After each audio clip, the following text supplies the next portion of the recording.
তৃণমূলের bank account নিয়ে তদন্তে নামলো এনফোর্সমেন্ট ডিরেক্টরেট। কলকাতার 5টি জায়গায় তল্লাশি ইডির। তৃণমূলের অ্যাকাউন্টে কি ঢুকেছিল শিক্ষা দুর্নীতির টাকা? কয়লা পাচার, বালি পাচারের টাকাও কি ঢুকেছিল তৃণমূলের অ্যাকাউন্টে? তৃণমূলের তহবিল তদন্তে এবার নামলো কেন্দ্রীয় তদন্তকারী সংস্থা এনফোর্সমেন্ট ডিরেক্টরেট। আগেই এইচডিএফসি ব্যাংকে তৃণমূলের নামে থাকা 3টি অ্যাকাউন্টে ডেবিট ফ্রিজ করে দেওয়া হয়। অরূপ বিশ্বাসের চিঠি ঘিরে তৃণমূলের তহবিল বিতর্কের সূত্রপাত হয়। নিজেকে কোষাধ্যক্ষ বলে দাবি করে ব্যাংকে অ্যাকাউন্ট ফ্রিজের আবেদন জানিয়েছিলেন অরূপ বিশ্বাস। বেআইনি লেনদেনের অভিযোগ দায়ের করে ঋতব্রত তৃণমূলও। বিধাননগর পুলিশ কমিশনারেটে অভিযোগ দায়ের করা হয়। আর তারপর এবার তদন্তে নামলো ইডি।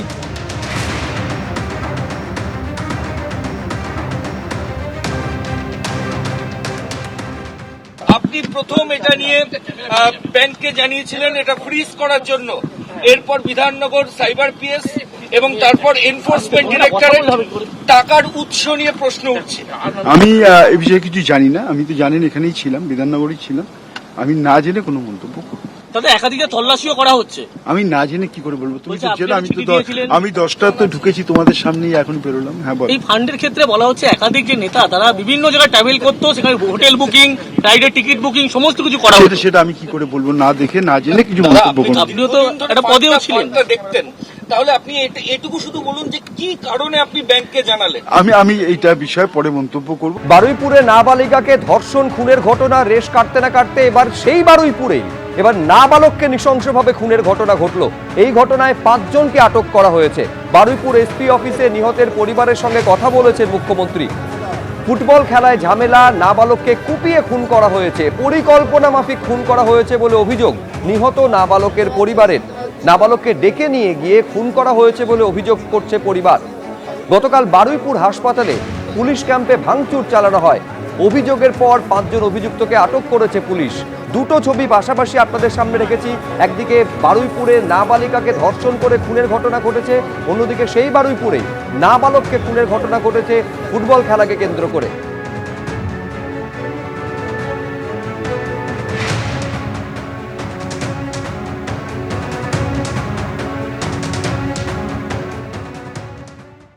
বারুইপুর থানার তদন্তকারী আধিকারিকরা মোট 5 জনকে আটক করেছে, তেমনটাই পুলিশ সূত্রে খবর। তোমাকে বলে রাখি, যে ঘটনা ঘটেছে ঘটনাস্থলটা তোমাকে আগে দেখাই। সেটা হচ্ছে বারুইপুর থানার অন্তর্গত বিশালাক্ষীতলার পালপাড়া। ক্যামেরা পার্সন অভিজিৎ দত্তকে বলবো ছবিটা দেখাতে। এইটা বারুইপুর পুলিশ জেলার পক্ষ থেকে এই জায়গাটিকে রীতিমতো এভাবে ঘিরে দেওয়া হয়েছে এবং এখানেই কিন্তু গতকাল সন্ধেবেলায় 7টা থেকে 7:30 নাগাদ এই খুনের ঘটনা ঘটে। এই যে নাবালক, যে একজন ফুটবলার, ভালো ফুটবলার হিসেবে পরিচিত এলাকায়, সেই নাবালককে বাড়ি থেকে ডেকে রীতিমতো এই নির্জন জায়গায়, খানিকটা নির্জন যদিও এলাকা রয়ে, এখানে মানুষজনও থাকেন পাশাপাশি, তাকে কিন্তু নিয়ে এসে রীতিমতো খুনের ঘটনা ঘটায় 5 থেকে 6 জন। পরিবারের সদস্যরা ইতিমধ্যেই 6 জনের বিরুদ্ধে বারুইপুর থানায় লিখিত আকারে অভিযোগ দায়ের করেছেন এবং তারা যেটা বলছেন যে মূলত খেলা নিয়ে একটা বচসা ছিল, সেই কারণেই খুনের ঘটনা ঘটে থাকতে পারে এবং এর নেপথ্যে অন্য কোনো কারণও থাকতে পারে। পরিবারের সদস্যরা যেটা বলছেন যে মোট 6 জনের বিরুদ্ধে অভিযোগ হয়েছে এবং এই ঘটনায় যে বা যারা যুক্ত থাকুক না কেন তাদের কঠোর শাস্তির দাবি তারা জানাচ্ছেন। পাশাপাশি তোমাকে বলে রাখি, তুমি দেখতেই পাচ্ছ ঘটনাস্থলে এখনও পর্যন্ত বারুইপুর পুলিশ জেলার পুলিশ কর্মীরা তারা এখানে মোতায়েন রয়েছেন, র্যাফ রয়েছে এবং এই যে গোটা ঘটনা নেপথ্যে কি শুধুই ফুটবল খেলায় জেতার কারণে এই ঘটনা ঘটে থাকতে পারে, নাকি এর নেপথ্যে রয়েছে অন্য কারণ, সেই বিষয়টা খতিয়ে দেখা হচ্ছে। ধারালো অস্ত্র দিয়ে গলায় কোপ মারা হয়েছিল, বেশ কয়েকজন সঙ্গে ছিল, এদের মধ্যে 5 জনকে পুলিশ ইতিমধ্যেই আটক করে নিয়েছে, তেমনটাই পুলিশ সূত্রে খবর। আরও একজনের কথা পরিবারের সদস্যরা বলছেন, সেই বিষয়ে পুলিশ খোঁজখবর নিচ্ছে এবং এর নেপথ্যের মূল কারণ কি সেটাই তদন্তকারীরা তদন্ত করে দেখছেন। এই ঘটনায় 5 জনকে এখনো পর্যন্ত আটক করা হয়েছে। বারুইপুরে পুলিশ সুপারের অফিসে নিহত পরিবারের সঙ্গে কথা বলেন আজ মুখ্যমন্ত্রী শুভেন্দু অধিকারী। ফুটবল খেলায় ঝামেলা, আর সেই ঝামেলা থেকেই নাবালককে কুপিয়ে খুন করা হয়েছে। পরিকল্পনা করে এই অপরাধ সংগঠিত করা হয়েছে বলে অভিযোগ করছে নিহত নাবালকের পরিবার। পরিবারের তরফে ঠিক কি বলা হচ্ছে দেখবো একবার। ওর বন্ধু সূর্য, কি নাম, ও গেছে 3বার 4বার ফোন করেছে, ফোন করার পরেও গেছে। হ্যাঁ, 7:30 হবে। হ্যাঁ, বাড়িতে ছিল, বাড়ি থেকে ডেকে নিয়েছে। তারপরে কিছুক্ষণ পরে আমি টিভি শুনতে যে 8:30, 8:25 এরকম সময় দেখতে পাচ্ছি বলকে এই তোর ছেলেকে মেরে ফেলেছে। তা আমি বলছি কী রে বাবা, ছেলেটা তো এইমাত্র গেল। ওই বাঁশবাগানি নৃশংসভাবে ওকে ধারালো অস্ত্র দিয়ে। ঘটনাটা ঘটলো বলে মনে করছি অতটা আমি জানি না। ওর যে বন্ধু যে ছিল সে অত বলতে হবে। খেলা নিয়ে কি কোনো গন্ডগোল ছিল? না না না না, খেলা নিয়ে না, খেলা নিয়ে না। কজনের বিরুদ্ধে অভিযোগ করলেন? 6 জন। আমার নিরীহ ছেলে, আমার ছেলে মস্তান গুন্ডা না, আমার ছেলেকে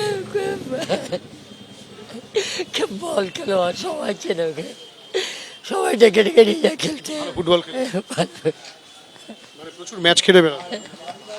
আমার খরচা দিত, আমার খাওয়া দিত। আমার ভাই ফুটবল খেলে আবার রাত্রিবেলা নাইট ডিউটি করেছে, ওইটুকানি বাচ্চা ছেলে মুরগির গাড়িতেও কাজ করেছে। এর বিচার আমরা চাই। শুভেন্দু অধিকারী মহাশয়ের কাছে আমার এইটুকানি পারতো না, আমি ভিক্ষা চাইছি আমার ভাইয়ের, যারা খুনি তাদের যেন বিচার হয়, তারা যেন বিচার পায়, যেন তাদের যেন কারাদণ্ড হয়, যেন ফাঁসিতে চড়ায় তাদেরকে যেন। আর যারা আমার ভাইকে মার্ডার করেছে তাদের সঙ্গে আমার ভাইয়ের কোনো সম্পর্ক নেই। যেই বন্ধুগুলো আমার ভাইকে ডেকে নিয়ে গেছে তাদের সঙ্গে আজকে ওই বন্ধুদের জন্যই ও গেল। আর এমনিতে তো ফুটবলের জন্য রয়েছে, আর বন্ধুদের জন্য গিয়ে আমার ভাই খুন হইলো। আমাদের অভিযোগ, যারা আমার ভাইকে এইভাবে হত্যা করলো, নির্মমভাবে হত্যা করলো, ষড়যন্ত্রভাবে, তাদের আমরা সেরকমই উপযুক্ত শাস্তি চাই। অন্তত মাননীয় মুখ্যমন্ত্রী যেন এই বিষয়টা ভালো করে দেখেন, খতিয়ে। 6-7 জন মিলে ষড়যন্ত্র করে ওরা ওকে ফোন করলে পরে ফোন রিসিভ করে না। এবারে একজন তার মধ্যে সূর্য নামে ব্যক্তি, সূর্য ব্রহ্ম বলে ওকে ডাকতে যায়। ও বাড়ি থেকে নিয়ে যায়, ওকে নিয়ে গিয়ে বিশালক্ষীতলা পালপাড়ার মাঝামাঝি একটি রাস্তা আছে, বাঁশবাগান, সেইখানে নিয়ে গিয়ে 5-6 জন মিলে ওকে নৃশংসভাবে হত্যা করে। পরিকল্পনা করেই করেছে। না হলে আপনি ভেবে দেখুন, এই যে ছেলেগুলোর হাতে এরকম ধারালো অস্ত্র কি করে আসে? পরিবারের কাছে যদি সাপোর্ট না থাকে, এরকমভাবে অস্ত্র, প্রত্যেকের হাতে অস্ত্র ছিল। ফুটবল খেলা নিয়ে গন্ডগোলের সূত্রপাত হয় এবং তারপর গতকাল ছুরি দিয়ে কুপিয়ে খুন করা হয়। কিন্তু শুধুমাত্র ফুটবল খেলাকে কেন্দ্র করেই কি এই খুনের ঘটনা ঘটেছে, নাকি এর নেপথ্যে অন্য কোনো কারণ রয়েছে তা খতিয়ে দেখছে পুলিশ। মৃত বা নাবালকের পরিবারের বক্তব্য আপনারা শুনলেন। এবার যারা প্রতিবেশীরা রয়েছেন তারা কি বলছেন একবার দেখুন। আমরা এসছি, যে ছেলেটা মারা গেছে প্রসেনজিৎ বলে, ওই ছেলেটার জন্যই আমরা এসছি। তার বাড়ির লোককে আমরা নিয়ে এসছি, আমরা তার প্রতিবেশী হই, তো তাই জন্যই আমরা এনেছি। আমরা মাননীয় মুখ্যমন্ত্রীর সাথে দেখা করতে এসেছি। উনি ওনার আইনি পদক্ষেপ নিয়ে যা বিচার দাবি, যেন একদম উচ্চ স্তরে ওদেরকে শাস্তি দেওয়া হোক, একদম কঠিন থেকে কঠিনতম শাস্তি চাই।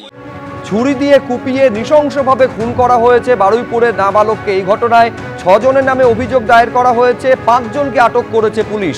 বারুইপুর এসপি অফিসে নিহতের পরিবারের সঙ্গে আজ কথা বলেছেন মুখ্যমন্ত্রী শুভেন্দু অধিকারী। ফুটবল খেলায় ঝামেলা, নাবালককে কুপিয়ে পরিকল্পনা করে খুন করা হয়েছে বলে অভিযোগ করছে নিহত নাবালকের পরিবার। এই নাবালককে ডেকে নিয়ে গিয়ে খুনের অভিযোগ করছে পরিবার। গতকাল বারুইপুর হাসপাতালে পুলিশ ক্যাম্পে ভাঙচুর চালানো হয়। অভিযোগ পাওয়ার পর 5 জনকে আটক করেছে পুলিশ।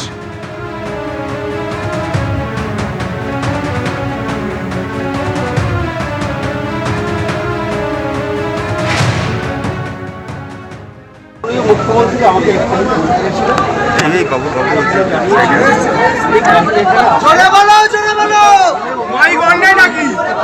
যাকে বলেছিল তাকে বলতে হবে।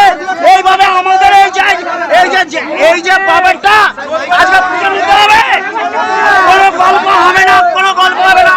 আরো একজন অ্যারেস্ট হয়ে গেছে, আমি কথা দিলাম আরো একজন অ্যারেস্ট হয়ে গেছে, আরো 2টো টিম ওখানে রেড করছে, আমরা ধরে দেবো সবাইকে অ্যারেস্ট।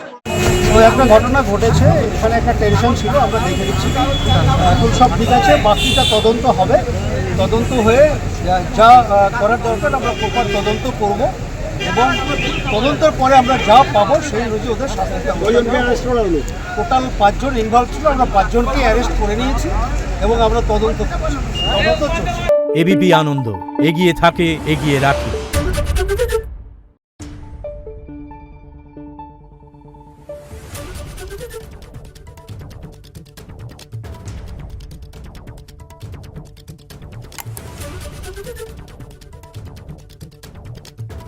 Thank you.